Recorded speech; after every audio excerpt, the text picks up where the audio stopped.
Menangislah nenek-nenek. Karena kata Nabi, la yadkhulul jannata ajuz. Orang tua tak masuk surga. Nabi tersenyum. Kata Nabi, bukan orang tua tak masuk surga. Semua yang tua-tua ni balik muda, umurnya 30-33. Macam saya ni lah. 30, 33, 30, 33. Masuk akal. Kenapa? Karena kalau masuk surga umur 80. Dikasih kacang goreng, apa yang mau dikunyah? Mohon maaf Pak yang 80 jangan. Masuk surga lah umur 90. Dikasih bidadari 2. Nengok-nengok aja. Mohon maaf ya.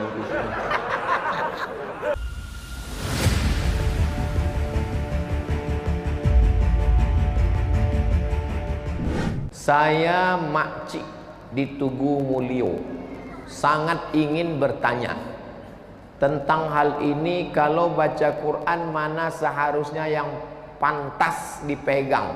Tangan kanan apakah Al-Quran, apakah mic-nya?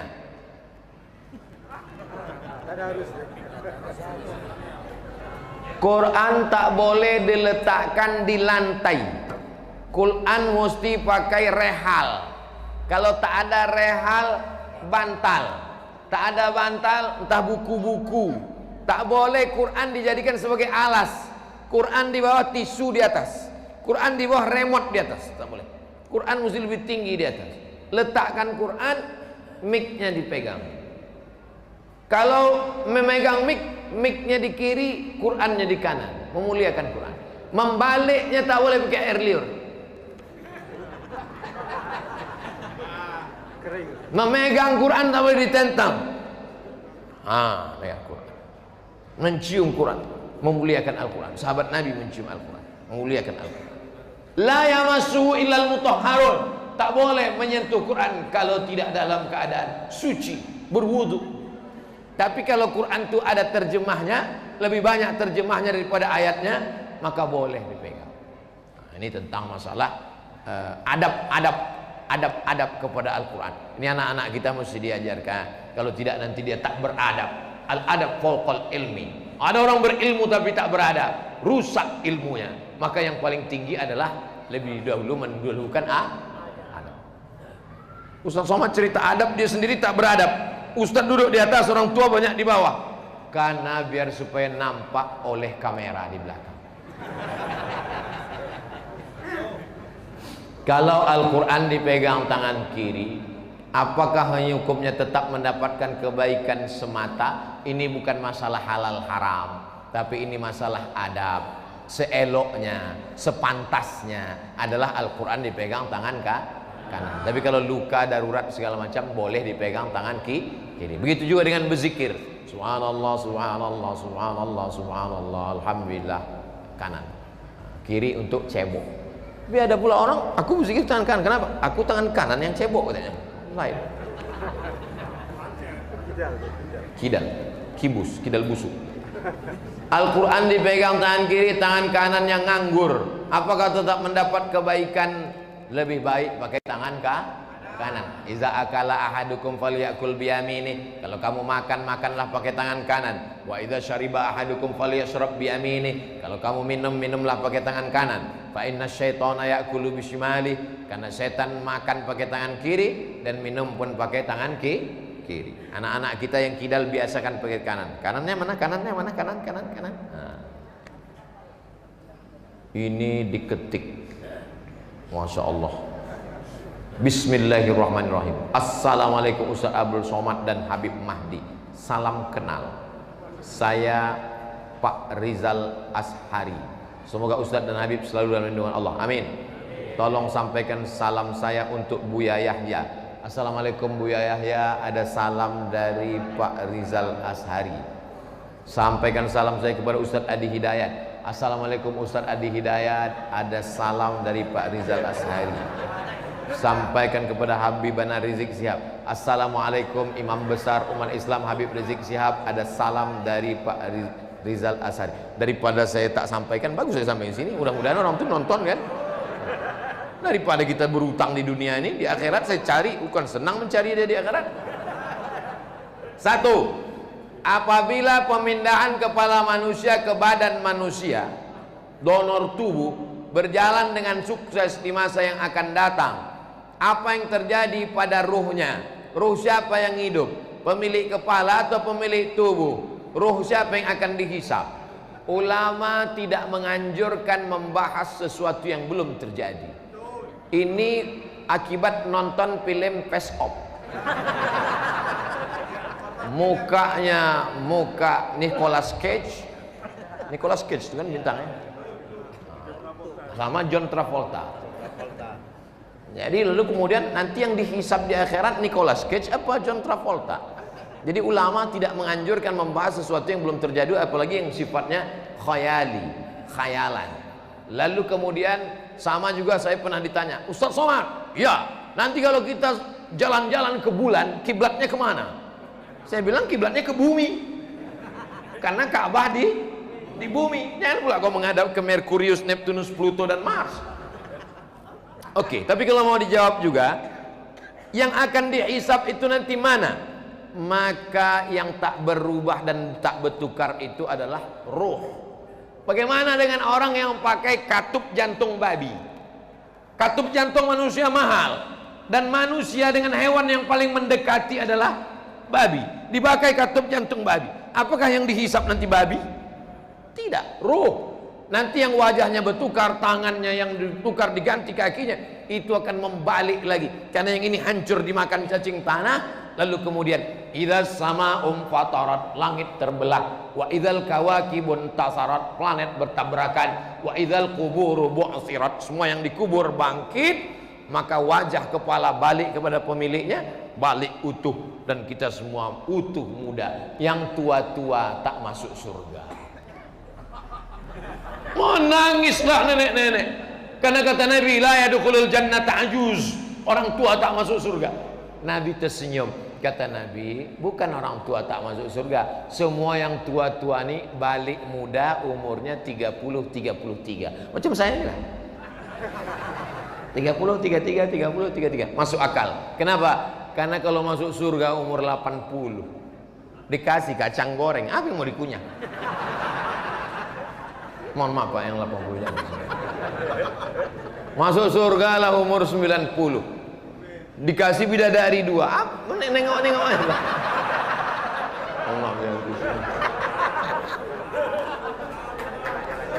Surga itu kenikmatannya mala a'yunun ra'at, belum pernah ditengok mata, wala udhunun sami'at, belum pernah didengar telinga, wala khatara ala qalbi bashar, belum pernah terlintas di hati manusia. Jelas jawabannya? Yang tak jelas itu hubungan kita. 2. Apakah manusia, malaikat beberapa di bumi, tumbuhan, hewan, setan dan jin beberapa di bumi, cuma ada di planet bumi ini saja? Ada yang mengatakan di planet Mars hampir ada kehidupan, tapi tak ada oksigen, tanahnya tak bisa tumbuh.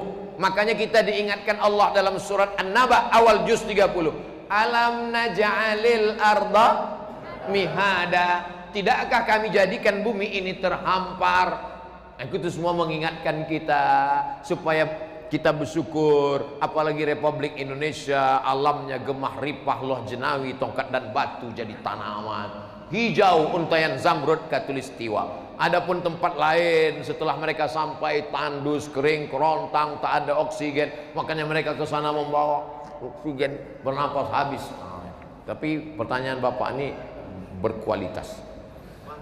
Dari beribu berjuta miliar planet dan bintang di universe, apakah benar Allah cuma menciptakan semua yang saya sebut di atas sendirian di planet ini saja? Apakah di planet Mars itu ada manusia, jin, hewannya? Apakah di planet Merkurius, Neptunus, Pluto itu ada juga makhluk macam kita?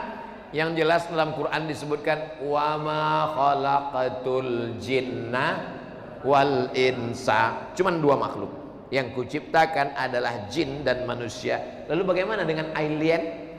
Bagaimana dengan Star Wars? Bagaimana dengan Ghost? Wa ma khalaqtul jinna wal insa. Kata Allah cuma 2 makhluk yang dikasih amal, yang akan dihisab, yang akan masuk surga dan neraka.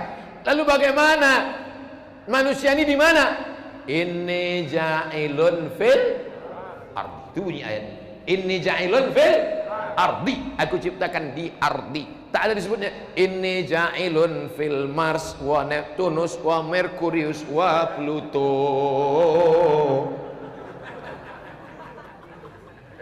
Jadi kita disuruh berpikir sesuatu yang dekat-dekat saja. Afala yanzuruna ilal ibili kaifa khuliqat wa ilas samai kaifa rufi'at wa ilal jibali kaifa nusibat wa ilal ardi. Ini semua yang dekat-dekat. Tapi pertanyaan ini tak juga salah, karena anak-anak kita nanti juga pasti akan bertanya, ayah, iya, apakah Superman, Batman dan Naruto nanti dihisap di akhirat? Iya nak, kalau dia masuk Islam. Kalau dia tak Islam, langsung masuk neraka jahanam. Mudah-mudahan amal kita ini menjadi amal soleh, istiqomah sampai akhir hayat. Tidak ada gunanya pengajian kalau tidak berubah menjadi amal. Tidak ada gunanya amal kalau tidak ikhlas. Tidak ada gunanya ikhlas kalau tidak ridho. Tidak datang ridho kalau tidak diridhoi Allah. Ridho Allah datang hanya pada orang yang ridho menerima ketetapan Allah Subhanahu wa ta'ala. Saya suka sekali memarahi anak saya. Bapaknya lah kalau berani. Pak Ustadz, apa amalan agar bisa menahan marah dengan anak?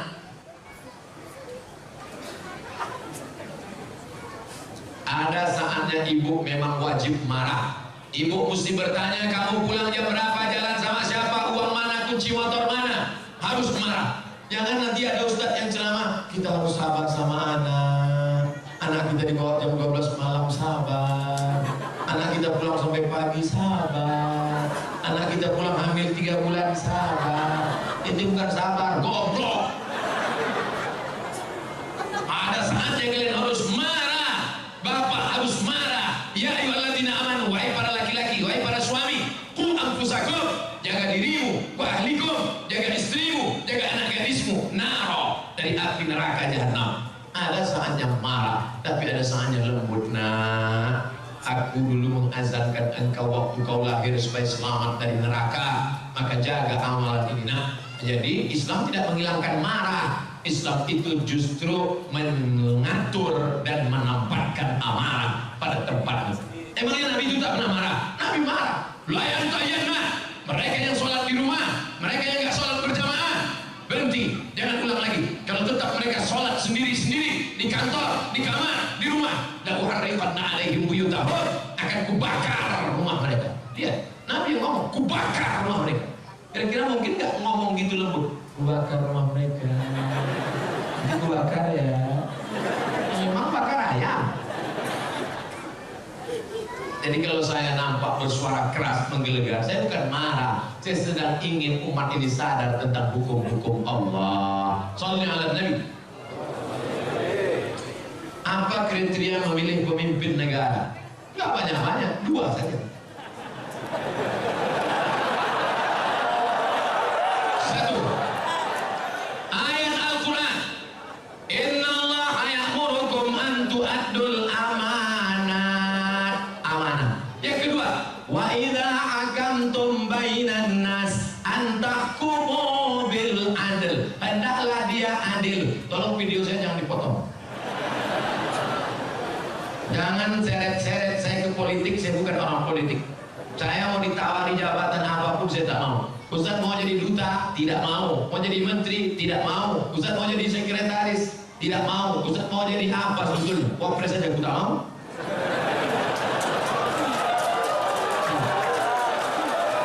Biarkan aku terbang sejauh mata memandang, ceramah ke Bontang. Sampai di hari petang aku akan pulang karena aku tahu di mana letak sana. Artinya apa? Biarkan Ustaz Somad jadi Ustaz saja, supaya mulut dia lantang bicara sesuka hati dan mengikut kehendak Allah. Sifat pemimpin itu kata Allah, wa idza hakamtum innallaha ya'murukum an tu'addul amanah. Amanah. Yang kedua, wa idza hakamtum bainan nas an tahkumu bil adl. Orangnya amanah dan adil. Kalau dia menghukum bagi rata. Kalau di sini dihukum, hukum juga di sini. Kalau ini salah, ini juga salah. Itu takbir. Nabi. Pernahkah Abdul Somad menyebut partai, menyebut orang, menyebut Anka menyebut tidak pernah sampai hari ini, tidak pernah. Wahai orang-orang yang ingin mencari-cari kesalahan Abdul Somad, capek kalian nonton video itu, nggak akan ketemu. Paling-paling kalau mau kalian cari-cari, paling-paling kalian dapat hidayah mendengar ceramah itu. Diputar pagi putar, kapan dia salah, kapan dia salah. Iya nggak ketemu. Emang dia Ustaz kaleng-kaleng.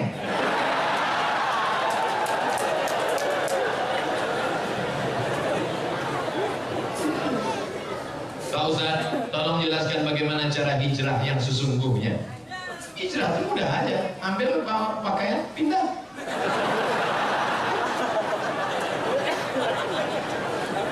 Itu hijrah tempat. Hijrah yang sesungguhnya itu apa? Wal muhajir man hajara ma nahallahu an. Orang yang hijrah adalah orang yang meninggalkan semua yang dilarang Allah Subhanahu wa taala. Alhamdulillah Ustaz, kami sudah hijrah. Apa namanya? Biker hijrah. Itu kemarin masih bonceng cewek. Ini pacaran syariah, Ustaz. Boleh, nggak ada. Anak-anak muda, para bikers, anak-anak muda, kalau kalian betul-betul hijrah, ambil HP, buka, cari namanya, delete, buanglah mantan pada tempat. Jangan lagi masih berteman, malam-malam masih bangun ya, tahajud ya. Apa yang kau bangunkan dia? Maknya kan ada di belakang. Macam mana yatim piatu aja. Oleh sebab itu hijrah ini total. Hijrah yang tidak ahlu sunnah wal jamaah, la ilaha. Yang sebelum ini belum hijrah, akidahnya rusak, kemana-mana percaya batu cincin. Maka setelah itu dia buang itu semua. Dia sudah akidah ahlu sunnah. Yang selama ini masih percaya lagi, keris kecil dimasukkan ke dompet. Rupanya salah, patah, tertusuk. Yang masih percaya lagi dengan macam-macam mantra-mantra, wangsit-wangsit. Suaminya nggak patuh, dikumpulkan rambut, tai telinga, tai hidung, tai segala tai, dikumpul, dibakar, masuk kopi. Akhirnya suaminya minum. Suami pun patuh macam lembu cucu ibu. Mas, adik mau pergi arisan, tolong pel lantai, masa anak-anak urus mandikan, enggak apa-apa. Kalau sampai kau buat lagi seperti itu, neraka jahanam tempatmu. Karena kau sudah pakai dukun, pakai santet. Ustaz Somad nuduh perempuan aja. Oke, kita balik. Laki-laki pula yang menyantet perempuan. Saya Ustaz baru tahu bahwa saya ini sebenarnya suka sama dia karena dipelet suami saya. Taunya kapan? Setelah anak 5 lahir.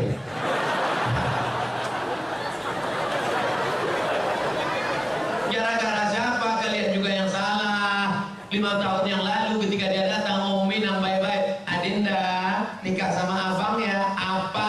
Jelek miskin? Twing.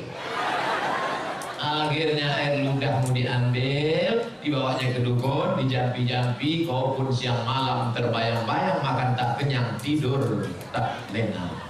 Siang malam jadi kenangan, mau makan mie ayam, nampak wajahnya terbayang.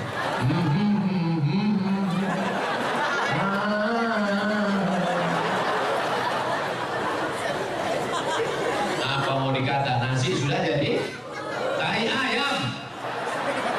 Jangan lagi hijrah masalah akidah, hijrah ekonomi, beralihlah ke Bangkal Tintara Syariah.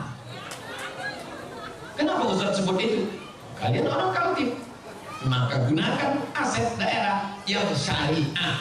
Maka beralihlah ke bank syariah supaya selamat daripada riba. Ideologi, politik, sosial, ekonomi, betul-betul hijrah. Selama ini nggak sholat. Alhamdulillah suami saya sejak dengar ceramah Ustaz Somad sudah hijrah. Oh, sholatnya rajin sekarang Pak Ustaz. Sholat apa? Sholat Jumat. Sholat kok cuma hari Jumat. Sholat zuhur, sholat asar, sholat maghrib, sholat isya, sholat tahajud, sholat duha, sholat qabliyah, sholat ba'diyah, sholat witir. Minta ampun kepada Allah atas segala silap dan salah kita. Mudah-mudahan Allah menerima hijrah kita insyaallah. Ya ayyuhalladzina amanu, hai orang beriman, tubu ilallah, taubatlah kepada Allah, taubatan nasuha, taubat nasuha. Apa saja bukti Islam adalah agama yang benar. Kenapa Allah membiarkan orang-orang membuat agama-agama yang lain? Kenapa enggak orang itu Allah hilangin aja? Hal apa yang dapat kita lakukan meningkatkan keimanan kita pada Allah Subhanahu wa taala? Kira-kira sulitkah bagi Allah meratakan orang yang tidak beragama dengan agama Allah? Innama amruhu idza arada syai'an ayaqula lahu kun. Ada yang mati ditelan bumi, Qarun. Ada yang mati ditelan Laut Merah, Fir'aun. Ada yang mati karena nyamuk, Namrus yang gagah perkasa, raja yang membakar Nabi Ibrahim, itu matinya cuma karena nyamuk, lupa pakai autan.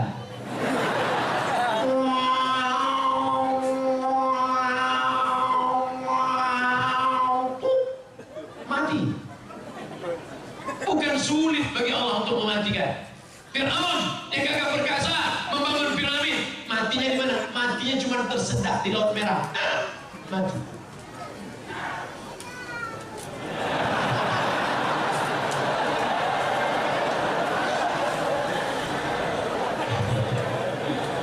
Oleh sebab itu maka kenapa Allah membiarkan?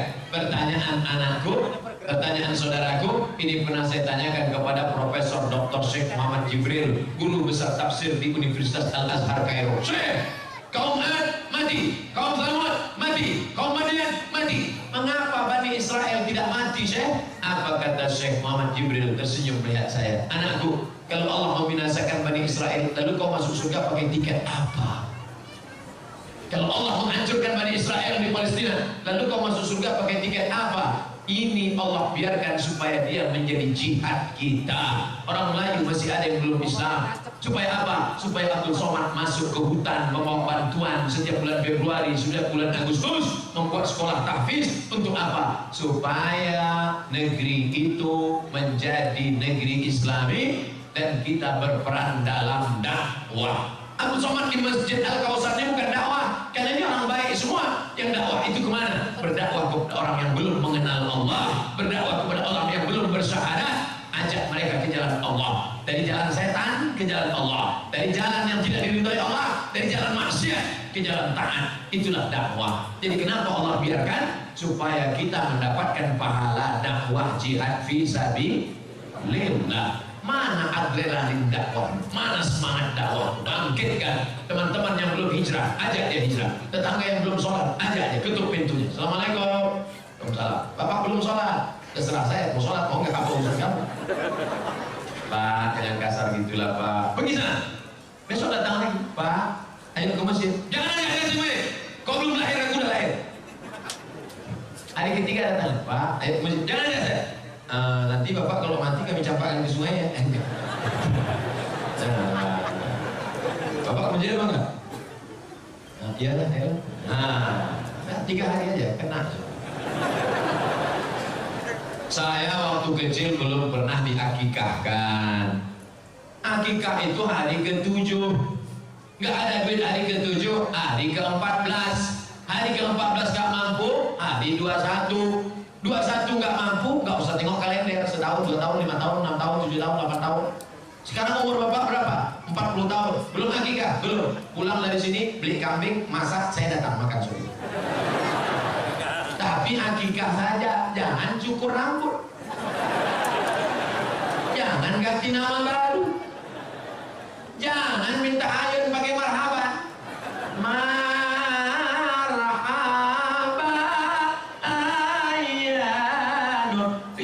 Atau buntung, yang penting uangku pulang. Bunga 10%. Maka dalam ekonomi syariah ada akhlak, ada doa, ada harapan. Ketika kau pergi ke Jakarta, satu pesawat, Bapak mau kemana? Mau ke Jakarta. Dari mana? Dari Bonta. Sama dengan saya, sama. Bapak keahliannya apa? Saya ahli ternak burung. Boleh datang ke tempat saya untuk apa? Untuk pelatihan burung-burung puyuh. Maka diadakan pelatihan. Kenapa? Ada kepedulian. Karena kau takut burungnya mati. Tiba-tiba pas diteliti, tidak ada satu puyuh pun betul. Kenapa? Rupanya sarang puyuh dekat airport. Puyuh stres. Mendengar pesawat tiap hari. Datang bapak pelatihan. Ini puyuhnya tidak bertelur karena stres. Setiap dia mau berhubungan, nafsunya hilang. Karena mendengar suara pesawat. Akhirnya dialihkan. Artinya apa? Hidupmu terus terpacu adrenalin untuk bekerja sama, tiap hari mendoakan, dan setiap ketemu kau bersalaman bertanya, Assalamualaikum adik-adik, sehat ya, sehat ya, sehat kan, sehat, sehat. Kau tanya sehat ya tiap hari, kenapa? Karena kalau sampai dia sakit, mati duitmu nggak balik. Beda konvensional dengan syariah, ada adab, ada doa, ada pelatihan, ada perhatian, ada kebersamaan, ukhuwah Islamiyah. Jawabannya sudah ada di sini semua. Hebat panitia, luar biasa. Saya puji panitianya, kenapa? Foto saya dibuatnya besar-besar. Kadang-kadang di tempat lain sakit hati kita. Foto yang besar, ketua, sekretaris, bendahara, direktur, bupati, wali kota. Foto kita kecil. Tapi di Bontang, Masya Allah. Foto direktur nggak ada, foto Pak Wali nggak ada, Pak Wakil Wali nggak ada, buku saya sendiri. Masya Allah, luar biasa. Saya seorang akhwat. Apakah ada amalan-amalan untuk memudahkan jodoh? Sebagai akhwat, bolehkah menjemput bola? Ini akhwat, apa pemain bola?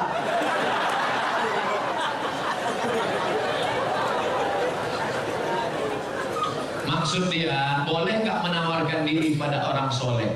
Saya tidak menjawab, saya cerita, Bapak Ibu jawab. Ketika Nabi sedang tausiah, tiba-tiba tegak seorang perempuan. Apa kata perempuan itu? Inni wahabtu laka nafsi, I give myself for you. Sekarang saya tanya, bolehkah menawarkan diri untuk orang soleh? Lihat cerdasnya jamaah.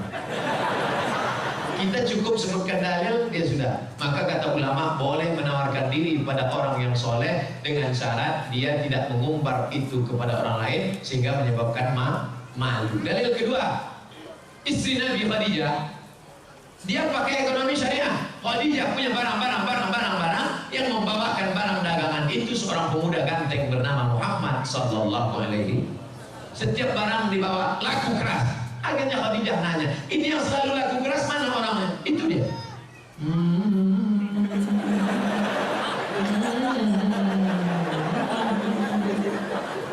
Itu dia. Iya. Siapa namanya? Muhammad. Yang ganteng itu. Iya.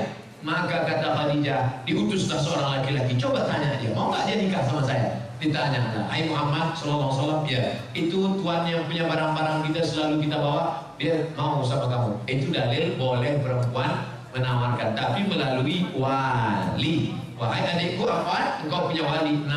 Ayah, datuk, kakek, abang, adik, abang ayah, adik ayah, pakcik. Maka kau sampaikan supaya dia ngomong sana. Nah, siapa dia orangnya? Itu Pak, anak remaja masjid di Al-Kausar itu. Masih tahu? Dek, ya. Mau datang ke rumah saya? Ada apa Pak? Datang bertamu minum-minum aja sore. Datanglah.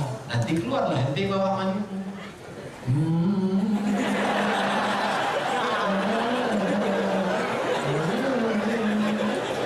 Lalu kau pun minum lah, tengok aja. Setelah itu barulah tanya, Dek, ya, tadi waktu di rumah tadi ada minum teh kan? Iya. Gimana nampak yang membawa teh tadi? Saya nggak ngelihat Pak. Kenapa tak kau tengok? Besok pagi bisa kau datang? Bisa Pak. Besok datang. Tengok jelas-jelas ya. Aku undang kau tuh dia mau nengok keponakan itu. Oh, bodoh kali kau.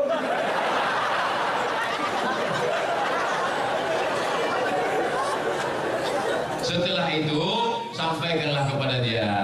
Nanti kalau kau tengok, kasih jawaban cepat-cepat ya. Ya, kalau padi katakan padi jangan sampai tertampi-tampi. Kalau jadi katakan jadi jangan sampai ternanti-nanti. Itu gimana? Bisa, Pak. Selama ini saya memang udah tengok dia, tapi dari jauh nampak saya cantik. Begitu dekat, tak jadi loh Pak. Dah, jangan kau cerita-cerita ke yang lain ya. Nanti hancur dunia persilatan. Kalau tidak jadi jangan kecewa. Kenapa? Bunga bukan setangkai, kumbang bukan seekor, patah tumbuh hilang berganti, hilang satu tumbuh 1000. Apa disedihkan? Alah, perempuan macam laki-laki macam ini banyak. Kalau ditanya orang gimana, kecewa nggak jadi sama dia? Kecil lah. Di dalam kamar baru kau nangis.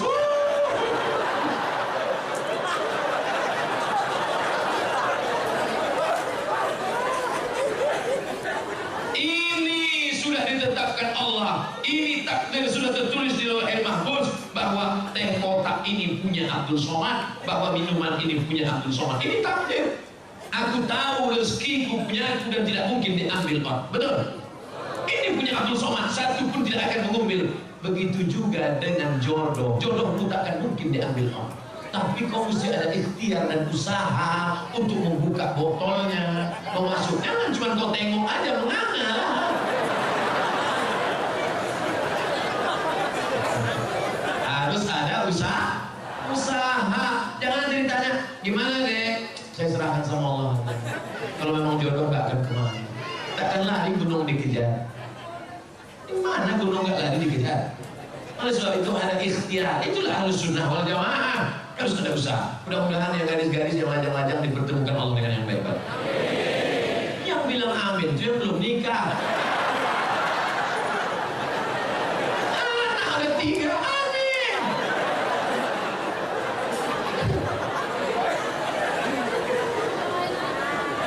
Nah, pada sebab itu maka indah adik-adikku yang lajang. Indah kalian nanti bercerita ke anak-anak. Papa, ya, papa ketemu mama dulu di mana? Waktu itu ada ustadz datang ke masjid LNG Bada atau Bada LNG. Masjid Al-Kausar. Nah, terus pas papa mau keluar itu nyari-nyari sendal, mana sendal, tiba-tiba terbentur kepala papa. Tengok depan.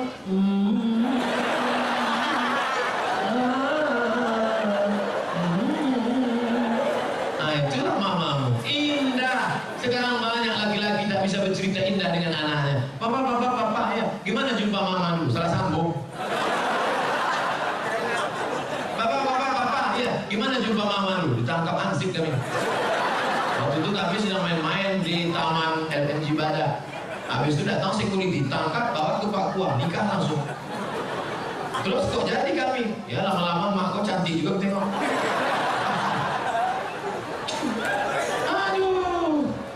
Jika di Bontang sudah ada bank syariah seperti bank muamalat, BSN, apakah kita masih boleh menabung di bank konvensional? Tidak ada alasan. Besok pulang dari kantor atau pas jam, ambil cuti sebentar 1 jam, izin, ambil tarik, beralihlah ke bank Kaltim-Tara Syariah. Takbir! Ustaz dikasih berapa sama Bang Kaltim-Tara? Tidak pernah jumpa, tidak pernah ada tegur sapa. Tapi saya membawa spirit syariah kemana-mana pun saya selalu sampaikan itu. Robahlah bank konvensional menjadi bank syariah. Hai Bupati, hai Wali Kota, hai Gubernur, amalmu kalau mau tidak putus setelah kematian. Robah bank Kaltim-Tara menjadi bank syariah. Takbir! Mengalir pahalanya Pak. Memangnya kau jadi Bupati, Wali Kota, Gubernur berapa lama? Paling lama 2 periode, itu pun kalau ada yang nyoblos. Paling lama 10 tahun, itu pun kalau tak ditangkap KPK. Habis itu pensiun, stroke, stres, mati. Apa yang kekal abadi? Tuh amalmu. Buatkan perda zakat, keluarkan orang dari konvensional. Maka setelah kau mati, macam tetesan embun di tengah gurun pasir yang panas. Dulu waktu kau punya jabatan disambut orang pakai baliho, disambut pakai umbul-umbul, dibukakan pintu. Sekarang menengok pun orang tak mau. Akhirnya kau depresi, stres, batuk, mati. Sekarang banyak golongan yang mengaku dirinya yang sesuai dengan Rasulullah Sallallahu Alaihi Wasallam. Bahkan masjidnya pun khusus untuk kelompoknya saja. Padahal di sampingnya ada masjid yang sudah lama dibangun masyarakat. Apakah benar Rasulullah mengajarkan cara beragama seperti ini? Tidak. Kita semua yang bersyahadat mengikut sunnah Rasulullah, kita adalah ahlu sunnah wal jamaah. Kita ini semuanya ahlu sunnah. Karena kita mengikut sunnah menutup aurat, kita mengikut sunnah, kita sholat berjamaah, kita mengikut sunnah. Adapun perkara yang remeh-temeh, sepele-sepele, jangan kelahi hanya masalah sepele. Kelahi masalah bulu. Yang sudah punya ada jenggot, lanjutkan jenggotmu panjangnya. Yang tak ada jenggot, beli itu obat. Jangan kelahi masalah bulu. Ini yang gak suka jenggot, kejek yang jenggot. Aku nengok kau berjenggot macam kambing betul. Tentu yang berjenggot sakit hati. Aku berjenggot kambing ya, kau tak berjenggot anjing. Berkelahi kambing sama anjing. Ini kan masalah sepele. Masalah Islam mengatur. Oleh sebab itu jangan kelahi. Kelahi hanya masalah kaki celana. Yang udah potong kaki celana, ya nggak apa-apa. Jangan disambung lagi ke bawah. Ini masalah khilafiyah. Jangan diejek yang udah potong. Aku nampaknya itu sejak hijrah ini tambah tinggi nampaknya. Itu dia sakit hati. Bagus saya potong kaki celana supaya tidak nginjak tai ayam. Tapi yang kaki tertutup begini, jangan bilang nanti jumpa sama orang, dulu kita jumpa sama orang salaman, sekarang nanti oke, neraka. Anjar dosa ubah buku ya lah. Kalau mata kakinya tertutup, kalau sombong. Kalau nggak sombong nggak apa-apa kata Imam Nawawi. Kalau nggak sombong nggak apa-apa kata Imam As-Suyuti. Kalau nggak sombong nggak apa-apa kata Syekh Atiyah Saqar. Kalau nggak sombong nggak apa-apa kata Imam Sunani dalam Subulus Salam. Kalau nggak sombong nggak apa-apa kata Imam Syaukani dalam Nailul Autar. Kalau nggak sombong nggak apa-apa kata Syekh Yusuf Qardawi dalam kitab Mafahim kitab Kaifa Nata'amal Ma'as Sunnah. Oleh sebab itu ini masalah khilafiyah, masalah usolli, masalah enggak usolli fardhul asli. Yang satu enggak pakai usolli. Akhirnya kelai. Antara usolli enggak usolli kelai. Yang ketawa siapa? Yang enggak ke masjid. Kenapa mereka di Masjid Al-Kautsar kelai? Gara-gara usolli. Untung kita enggak ke masjid.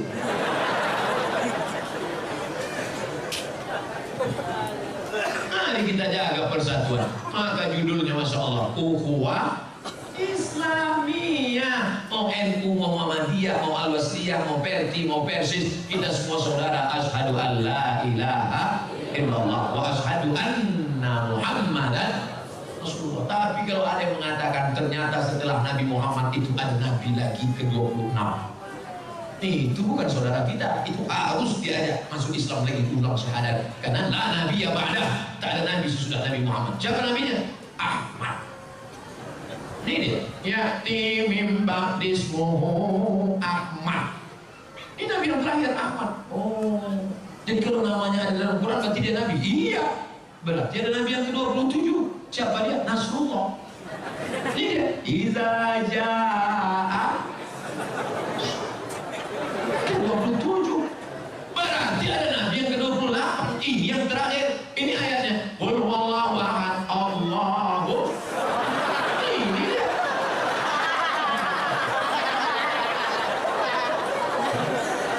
Orang-orang yang nyeleneh ini jangan dilawan, kerjain aja. Ini nabi ke-28.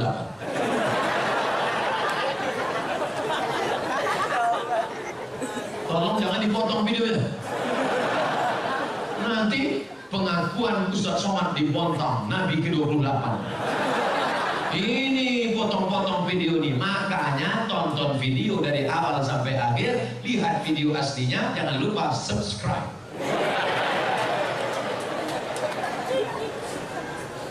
Kertas terakhir, Pak Ustaz, kami sudah 8 tahun menikah, alhamdulillah, tapi belum diberikan anak. Nauzubillah. Tolong minta didoakan agar cepat dikasih keturunan yang soleh. Kira-kira sulitkah bagi Allah membuat engkau hamil? Tidak. Ustaz Somad, saya menikah sudah 8 tahun tidak punya anak, tapi terakhir sekarang punya anak. Kenapa? Rupanya diganggu jin. Masuk jin ke dalam perut rahim, sehingga sperma dengan sel ovum tidak pernah ketemu, dihalangi oleh jin. Kisah nyata teman kalian. Poli.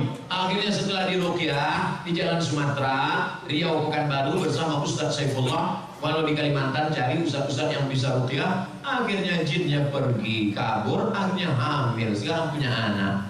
Malah sekarang batuk aja hamil istri. Hamil. Oleh sebab itu maka sudah divonis tidak mungkin hamil Ibrahim. Itu istrimu tidak mungkin hamil Ibrahim. Kenapa? Aqimah, karena dia mandul. Siapa nama perempuan itu? Sarah. Sarah sudah divonis, semua perempuan berkata Sarah tidak mungkin punya anak. Akhirnya Ibrahim buka cabang, menikah dengan Hajar. Rabbana hablana minas salihin, Rabbi habli minas salihin. Umur Ibrahim 86 tahun, lahirlah anak bernama Ismail. 13 tahun setelah itu, umur Ismail 13, umur Ibrahim 99 tahun, istri yang divonis mandul, mengandung. Akhirnya lahirlah anak laki-laki bernama Ishak. Oleh sebab itu jangan cepat-cepat buka cabang. Ternyata toko lama laku juga.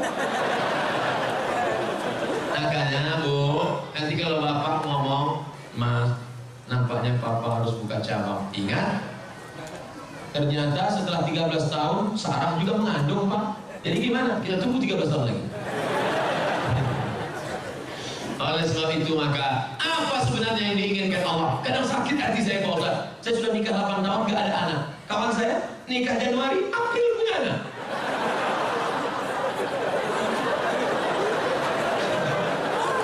Di mana keadilan Allah, Pak Ustaz?